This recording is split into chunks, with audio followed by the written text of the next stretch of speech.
999에 좌표를 준다고 했죠? 날 놀리려는 건 아니겠죠? 기계 몸이 돼서 기계 덱작과 싸우기 위해 999에 타고 싶은 거야?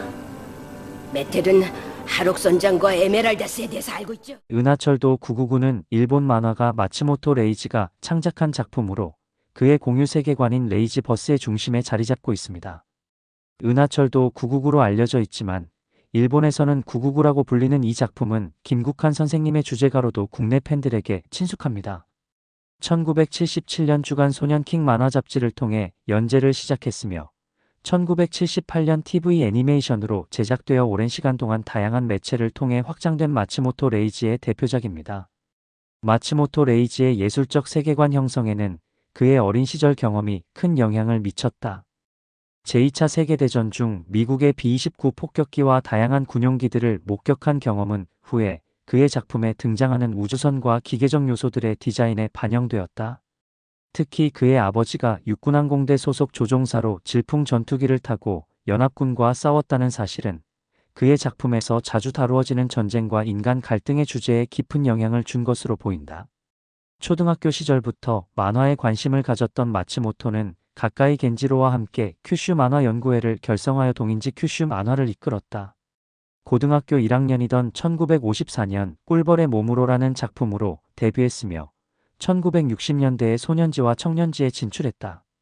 1971년 주간소년 매거진에 연재한 사나이동이 큰 인기를 얻으면서 1972년 고단샤 출판문화상을 수상하며 그의 창작 활동은 전성기를 맞이하게 된다. 1974년부터 TV 애니메이션으로 활동 영역을 확장한 마츠모토는 1977년부터 극장판 애니메이션 작업도 시작했다. 우주전함 야마토와 은하철도 999와 같은 명작을 통해 SF 만화와 애니메이션의 대가로 인정받게 되었으며 1980년대 초반까지 마츠모토 레이지의 봄이라 불리는 전성기를 누렸다. 마츠모토의 작품은 표면적으로는 모험물로 알려져 있지만 죽음의 그림자와 밤의 색조를 통해 인생의 부조리성을 표현하는 심오한 요소가 강하게 드러나는 것으로 평가받고 있다. 그의 작품 세계는 단순한 오락거리를 넘어 인간 존재의 본질과 기술 문명의 양면성에 대한 깊은 통찰을 담고 있다. 이야기는 행성 라메탈에서 시작됩니다. 라메탈은 천년이라는 긴 공전 주기를 가진 행성으로 타원형에 가까운 기형적인 공전 형태로 인해 800년의 긴 겨울 이후 짧은 봄이 돌아오는 혹독한 환경을 가진 별이었습니다. 그러나 암흑성단 라의 영향으로 태양을 중심으로 하는 공전 궤도를 벗어나게 되면서 라메탈은 점점 더 빛을 잃고 추워져 인간이 살 수 없는 겨울의 행성으로 변해가기 시작했습니다. 라메탈의 여왕 라 안드로메다 프로메슘은 백성들이 얼어 죽도록 놔둘 수 없었기에 지하 도시를 건설하거나 다른 행성으로의 이주 계획을 세웠지만 모두 실패합니다. 이런 절망적인 상황에서 라메탈의 과학자 하드 기어는 사람들의 육체를 기계로 교체하는 기계-인간 계획을 제안합니다. 더 이상 선택의 여지도 시간도 없었던 프로메슘은 이 계획을 수락하게 되고 행성 라메탈의 기계화 작업이 본격적으로 시작됩니다.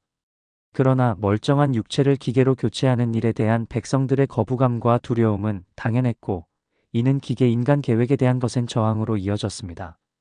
이런 상황을 타개하기 위해 여왕 프로메슘은 스스로가 본보기가 되어 육체를 기계로 교체하는 모습을 보였고 여왕에 대한 신뢰가 깊었던 라메탈의 백성들은 점차 기계인간 계획을 받아들이기 시작했습니다.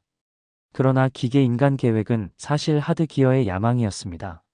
그는 불완전한 모순 덩어리인 인간들을 모두 오차없이 정밀한 기계로 만들어 완벽한 조화를 유지할 수 있는 기계의 세계를 만들려 했고 행성 라메탈을 기계 제국으로 만들어 전 우주의 인간들을 모두 기계인간으로 만들겠다는 계획의 전진 기지로 이용하려 했습니다.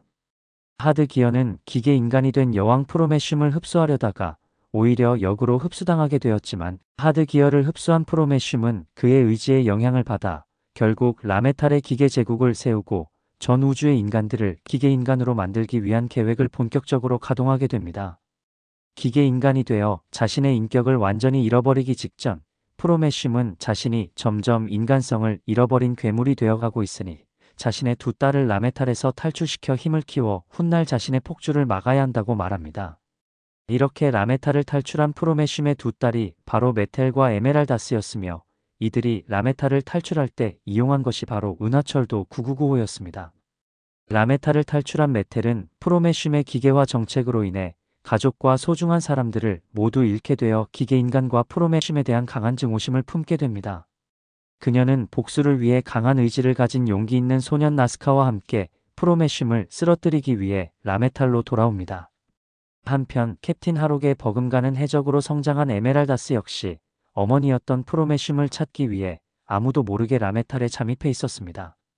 기계 제국으로 변한 라메탈에서는 프로메슘의 강압적인 기계화 정책에 반대하는 저항 세력이 형성되어 있었고 메텔의 복귀를 계기로 기계 제국을 무너뜨리기 위한 반란이 일어납니다.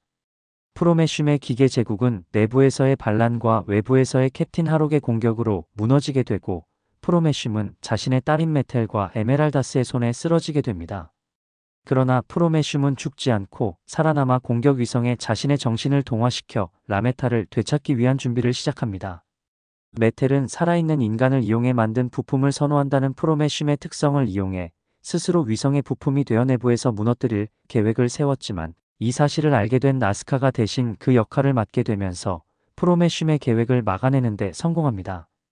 그럼에도 불구하고 프로메슘은 또다시 살아남아 안드로메다 성운에 정착해 새로운 기계 제국을 건설하고 우주의 모든 행성의 기계인간 계획을 전파하기 시작합니다. 이 사실을 알게 된 메텔은 다시 한번 프로메슘을 무너뜨리기 위해 나스카와 같은 강한 의지와 정신력을 가진 소년을 찾기 위한 여행을 시작하게 됩니다. 이것이 바로 은하철도 999 이야기의 시작이었습니다. 메텔과 함께 은하철도 999를 타고 여행하는 것은 실은 복잡한 의미를 지니고 있었습니다. 극장판 1편의 내용에 따르면 메텔을 따라 은하철도 999에 탔던 소년들은 프로메슘 행성의 부품이 될 자신의 운명을 알고 있었으며 스스로 그 운명을 받아들여 행성의 부품이 되어 결정적인 순간을 기다리고 있었다고 합니다. 수많은 소년들의 목숨을 희생시켜온 메텔은 자신이 지은 죄의 무게를 잘 알고 있었으며 이들의 죽음에 대한 책임감으로 과거 프로메슘으로부터 자신이 죽은 뒤에 입으라며 받았던 검은색 상복을 입기 시작했습니다. 메텔의 여행에는 또 다른 측면도 있었습니다. 어느 시점부터 은하철도 999를 타면 공짜로 기계인간으로 개조해주는 별에 갈 수 있다는 소문이 돌기 시작했는데 이 소문의 출처가 인간 부품을 원하는 프로메슘인지 강한 의지를 가진 소년이 필요한 메텔인지는 정확히 알 수 없지만 천문학적인 비용이 드는 기계인간 개조 수술을 받을 수 없는 가난한 사람들에게는 매력적인 유혹이었습니다. 이 소문을 들은 가난한 사람들이 은하철도 999 출발역이 있는 메가로폴리스로 몰려들기 시작하면서 이 지역에는 크고 작은 문제들이 발생하게 됩니다. 도시 주변에는 불안한 빈민가가 형성되었고 심지어 살아있는 인간을 사냥하는 기계인간까지 나타나게 됩니다. 어머니와 함께 메가로폴리스로 향하던 소년 테치로는 인간 사냥을 즐기는 기계 백작의 손에 어머니를 잃게 되면서 기계인간에 대한 증오와 복수심을 품게 됩니다. 이런 비극적인 상황을 지켜보던 메텔이 추위 속에 쓰러진 철을 구조해 자신과 함께 안드로메다까지 동행해주면 은하철도 999의 탑승권을 주겠다는 제안으로 철을 유혹하게 되면서 두 사람은 은하철도 999의 종점 안드로메다를 향한 여행을 함께하게 됩니다. 어머니의 죽음으로 인해 기계인간에 대한 증오를 갖게 된 철은 동시에 어머니의 유언인 기계인간이 되어 부모가 못 가진 오래오래 살아라에 따라 기계인간이 되는 것에 집착하게 됩니다. 그러나 메텔과의 여행을 통해 여러 행성에 살고 있는 다양한 기계인간들을 경험하면서 철은 기계인간이 되는 것에 대한 고민을 하게 됩니다. 모든 인간이 갈망하는 기계인간이 된 이들의 삶은 결코 행복한 것이 아니었습니다. 모든 질병과 죽음으로부터 해방된 영원에 가까운 삶을 살게 된 그들은 점점 인간성을 잃어갔을 뿐이었습니다. 그럼에도 어머니의 유지에서 벗어날 수 없었던 철은 기계인간이 되어 인간성을 잃고 악행을 일삼는 기계인간들을 처단하겠다는 새로운 목표를 세웁니다. 그러나 여행을 통해 성장한 철은 결국 중요한 깨달음을 얻게 됩니다.